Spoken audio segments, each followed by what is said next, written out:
Welcome to my class. नमस्ते student. बच्चों, आज हम कक्षा 8वीं का ग्रामर पढ़ने जा रहे हैं और आज के ग्रामर का हमारा टॉपिक है शब्द युग। शब्द युग इस ग्रामर के टॉपिक का यह सेशन नंबर 1 है। सबसे पहले हम देखते हैं कि शब्द और युग इसका अर्थ क्या होता है। अब आप जो कि 8वीं कक्षा में आ चुके हैं तो आपको पता ही होगा कि शब्द किसे कहते हैं। इसके पहले कक्षाओं में या अगले भागों में आपने देखा होगा कि शब्द युग्म के प्रकार आपने पढ़े होंगे। तो आप मुझे सबसे पहले बताइए कि शब्द किसे कहते हैं। कोई बता सकता है मुझे शब्द का अर्थ क्या होता है, किसे शब्द कहते हैं? Very good. अलग अलग वर्णों को जोड़कर शब्द बनते हैं। सही कहा आपने कि अलग अलग वर्ण को जोड़कर उनका सार्थक रूप में प्रयोग करने से शब्द बनते हैं। लेकिन शब्द जब बनते हैं तो हम अलग अलग दो वर्णों को जब एक साथ जोड़ते हैं या दो से ज्यादा वर्णों को एक साथ जोड़ते हैं और उसका कुछ सार्थक रूप में कुछ अर्थ निकलता है, ऐसे वर्णों के मिलन को हम शब्द कहते हैं। तो यह हो गया शब्द। और युग, युग का अर्थ क्या होता है? अच्छा, दो शब्दों को जोड़ना। Very good. तो जब अलग अलग दो शब्दों को एक साथ जोड़े जाते हैं उसे कहा जाता है युग। तो युग का अर्थ क्या हुआ? जोड़ना। तो आज हम ऐसे ही शब्द युग पढ़ने जा रहे हैं। तो सबसे पहले देखते हैं शब्द युग किसे कहते हैं। शब्द वर्ण या ध्वनियों के सार्थक मेल को शब्द कहते हैं।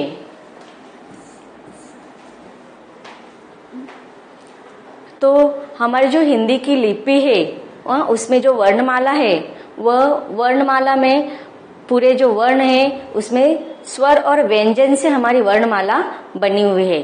तो स्वर कुल मिलाकर स्वर कितने हैं? 11। Very good. और व्यंजन 33 हमारे व्यंजन हैं।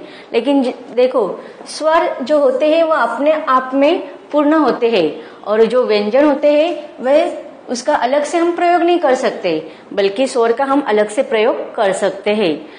और व्यंजन जो होते हैं वे स्वर के बिना अधूरे होते हैं। व्यंजन के साथ स्वर आते ही है, तभी वो शब्द बनते हैं या उसका कुछ मीनिंगफुल अर्थ निकलता है। कि जैसे देखो, अलग अलग वर्ण से किस प्रकार से शब्द तैयार किए जाते हैं, इसके मैंने कुछ उदाहरण लिखे हैं। जैसे कि मैं, वह, राम, पटना, लोटा, पंकज, किताब आदि। तो अब देखो, मैंने एक शब्द लिया है मैं। तो मैं इस शब्द को वर्णमाला के हिसाब से देखेंगे तो म क्या है? व्यंजन है। और ए क्या है? स्वर। तो जब म के साथ ए स्वर जोड़ देने से शब्द बनता है मैं। तो उसी प्रकार अलग अलग व्यंजन और स्वर के मेल से शब्द बनते हैं।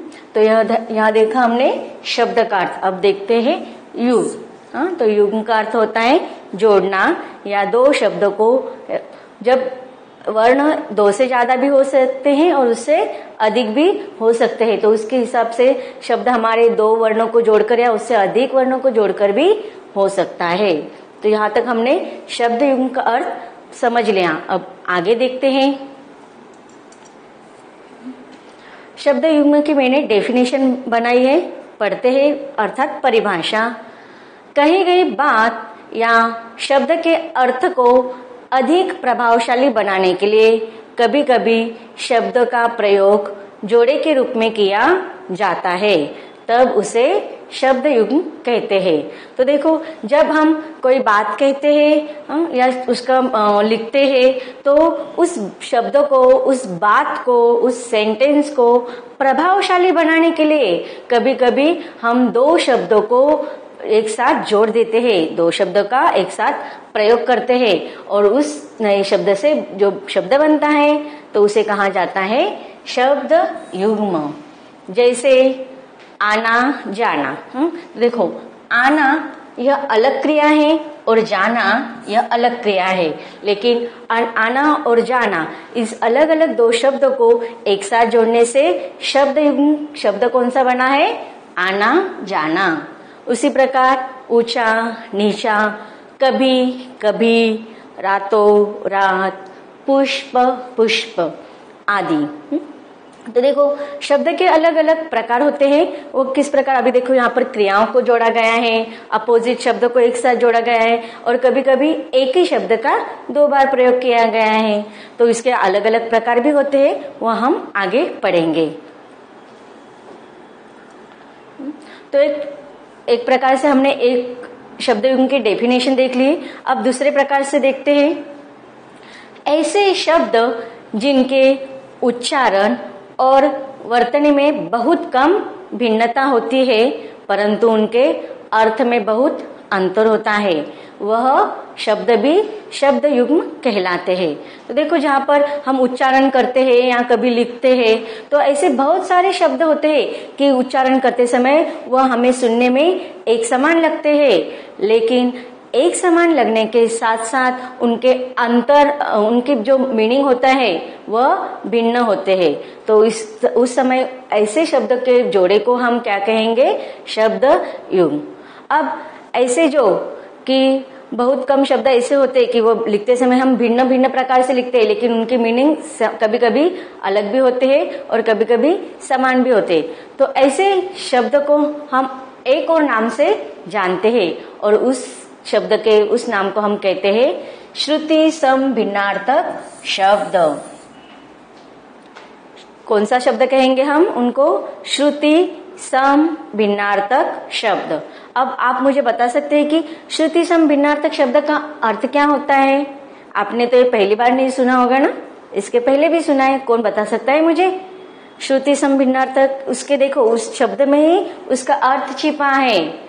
अगर हमें कभी कभी ऐसा कंफ्यूज होता है तो हमें क्या करना चाहिए कि उस शब्द को हमें ध्यान से पढ़ना चाहिए और उसको उसके अंदर ही हमें अर्थ ढूंढना चाहिए। अभी देखो, श्रुति सम भिन्नार्थक शब्द है, अलग अलग 4 शब्दों से बना हुआ है और उन 4 शब्दों को एक साथ जोड़कर शब्द बना है श्रुति सम भिन्नार्थक शब्द। अब देखो, इसमें कौन से 4 शब्द है? पहला है श्रुति, दूसरा है सम, वेरी गुड, और उसके बाद भिन्न, और अगला शब्द कौन सा होगा? अर्थ, वेरी गुड। श्रुति सम भिन्न अर्थ, इन अलग अलग शब्दों से बनकर वो शब्द बना है श्रुति सम भिन्न अर्थ। अब श्रुति क्या होता है कि सुनने में, हाँ। फिर सम मतलब समान, भिन्न मतलब अलग अलग भिन्नता, और अर्थ मतलब मीनिंग। तो सुनने में समान लगते हैं लेकिन उसके अर्थ कैसे होते हैं? भिन्न। कितना आसान है ना। उसको अगर उस शब्द को ही हमने डिवाइडेड कर लिया और उसका मीनिंग समझ लिया तो अभी श्रुति सम भिन्नार्थक शब्द से ही हमें पता चलता है कि ऐसे शब्द जो सुनने में समान होते हैं लेकिन उसके अर्थ कैसे होते हैं? भिन्न। तो देखो, यहाँ पर मैंने लिख दिया है कि श्रुति सम भिन्नार्थक के अलग अलग शब्दों के अर्थ लिख दिए कि श्रुति सुनना, सम समान, और भिन्नार्थक मतलब अलग अर्थ के या भिन्न अर्थ के। अब उसको परिभाषित करते हैं श्रुति सम भिन्नार्थक शब्द को। वे शब्द जो सुनने या लिखने में लगभग समान लगते हैं लेकिन उसके अर्थ कैसे होते हैं? भिन्न। तो ऐसे शब्द को हम क्या कहेंगे? श्रुति सम भिन्नार्थक शब्द। Very good. तो देखते हैं कुछ अलग अलग शब्दों के द्वारा हम श्रुति सम भिन्नार्थक शब्द अर्थात शब्द युग्म को पढ़ते हैं। यहाँ पर मैंने देखो कुछ अलग अलग शब्द लिखे हैं, जैसे कि पहला क्या है? पत्ता और पता। अब पत्ता और पता मतलब सुनने में समान लग रहा है, उसमें क्या फर्क है कि सिर्फ एक इसमें त ज्यादा लगा है, तो यह वर्ण ज्यादा आया है। तो देखो पत्ता, पत्ता का अर्थ क्या होता है? जो देखो पेड़ होते हैं ना, पेड़ के ऊपर जो पौधे पत्तियां होती है उसे कहते हैं पत्ता।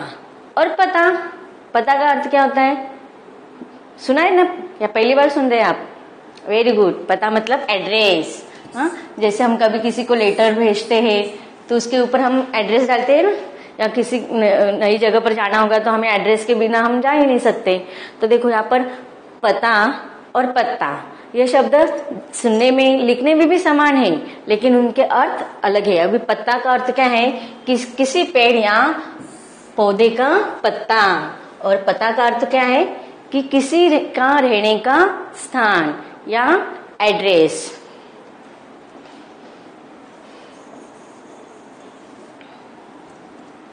अब दूसरा शब्द देखते हैं, उतर, उत्तर। अब उतर, उतर का अर्थ क्या होता है? कि ऊंचे स्थान से नीचे आना, उसे कहते हैं उतर। और उत्तर, उत्तर का अर्थ क्या होता है? जैसे कि हम प्रश्न पूछते हैं तो आप क्या करते हो? उसका उत्तर देते हो, तो उसका अर्थ क्या हुआ? जवाब। Very good. और उत्तर एक दिशा का नाम भी है। अब देखते हैं आगे के शब्द, पूछ और पूछ। अब देखो इसमें क्या है? इसमें चंद्र बिंदु नहीं लगे है और इस पूछ में चंद्र बिंदु लगे है। तो पूछ का अर्थ होता है कि पूछना। आप पूछते हो ना प्रश्न उत्तर में, प्रश्न पूछते हैं, अगर आपके मन में कुछ डाउट होते तो पूछते हो, तो इस पूछने को हम कहते हैं पूछना। और जहां पर पूछ में चंद्र बिंदु लग गई तो उसका अर्थ क्या हुआ? पूंछ, मतलब किसी भी पशु की या जानवर की दूम। आगे और शब्द दिए हैं मैंने, देखते हैं। बाघ और बाघ। अब देखो इसमें क्या अंतर है? इसमें ग लिखा हुआ है एक बाघ में और इसमें घ आया है। तो बाघ और बाघ, एक बाघ का अर्थ क्या होता है? बगीचा, गार्डन, उपवन। और दूसरा बाघ, इसका अर्थ क्या होता है? एक पशु का नाम है। दूसरा शब्द देखते हैं आगे, अंदर और अंतर। अब देखो इसमें क्या फर्क है? इसमें सिर्फ क्या है? इसमें पहले अंदर में द आया हुआ है और दूसरे शब्द में त आया हुआ है, लेकिन सुनने में समान दिखाई दे, सुने उसका मीनिंग समान लग रहा है। लेकिन अंदर का अर्थ क्या होता है? भीतर। और अंतर, अंतर का अर्थ क्या होता है? डिफरेंस, भिन्नता, भेद। अब आगे का शब्द है और दूसरा शब्द है और। अभी देखो इसमें सिर्फ मात्रा का फर्क है। एक और में एक ही मात्रा आई है अ के ऊपर, और दूसरे इसमें दो मात्राओं का प्रयोग किया गया है। तो एक जहां पर एक ही मात्रा होती है वो और शब्द में क्या कहेंगे? उसका मीनिंग क्या होता है? तरफ। और दूसरे और इस शब्द में क्या कहा जाता है? जब दो शब्दों को, जो दो वाक्यों को जोड़ने के लिए इन शब्द का प्रयोग करते हैं ना, और, तो उसका अर्थ क्या होता है? तथा, अन्य या दूसरा। आगे के शब्द देखते हैं, आदि और आदि। तो देखो अभी आदि, इसमें क्या फर्क है दो शब्दों में? उनमें दी में फर्क है कि इसमें पहला आया हुआ है और इसमें दूसरा आया हुआ है, दूसरी की मात्रा है। तो अब देखते हैं आदि। पहले आदि का अर्थ क्या है? कि शुरुआत करना या आरंभ करना। और दूसरा आदि का अर्थ है कि अभ्यस्त। और इसमें देखो जो पहला वाला शब्द है ना आदि, इसका अर्थ इत्यादि करके भी लिखते। जब हम एग्जाम्पल देते हो तो उसमें ज्यादा शब्द होते हैं तो लिखते ना आप, अगर जैसे कि चलो प्रकार लिख रहे हैं, आना, जाना, उठना, बैठना आदि, अर्थात इत्यादि।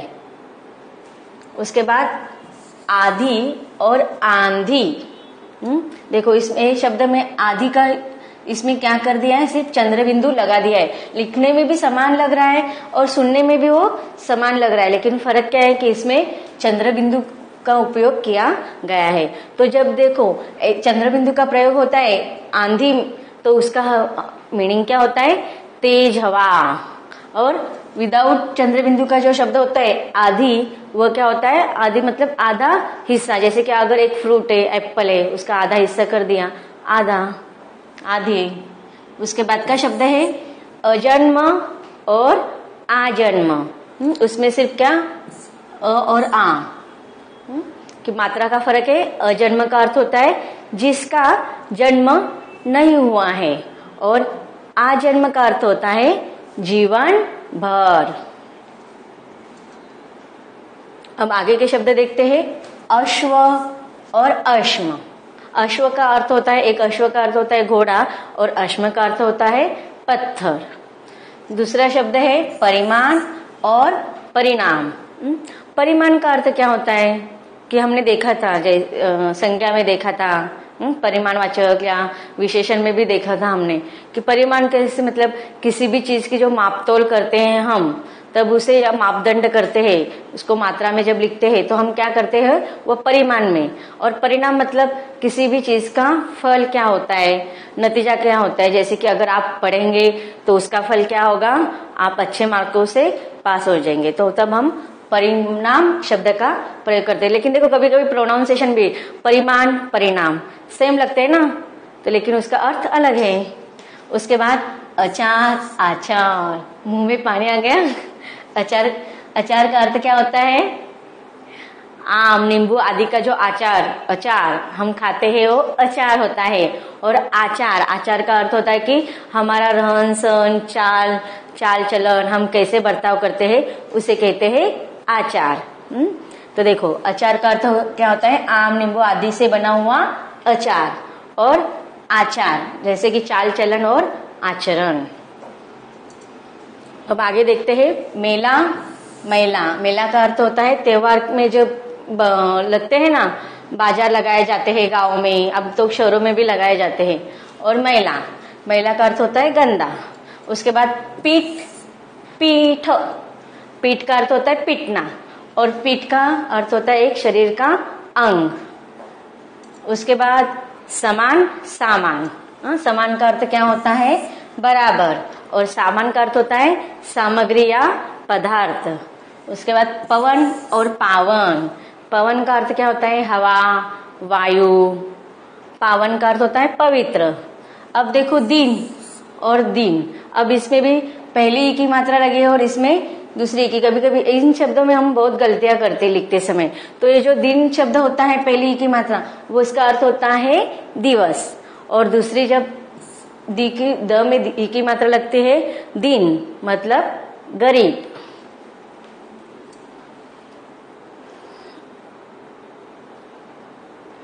तो इस प्रकार हमने शब्द युग्म अर्थात श्रुति सम भिन्नार्थक शब्दों के अलग अलग उदाहरण देखे। अब इसके बाद हम देखते हैं शब्द युग्म के प्रकार। शब्द युग्म के भी अलग अलग प्रकार है, वह हम पढ़ेंगे, जैसे कि पुनरुक्त शब्द युग्म और अन्य शब्द युग्म। तो बच्चों इस भाग में हमने शब्द युग्म को अर्थात श्रुति सम भिन्नार्थक शब्दों को पढ़ा। अब इसके अगले भाग में हम देखते हैं शब्द युग्म के अगले प्रकारों को। मिलते हैं अगले भाग में।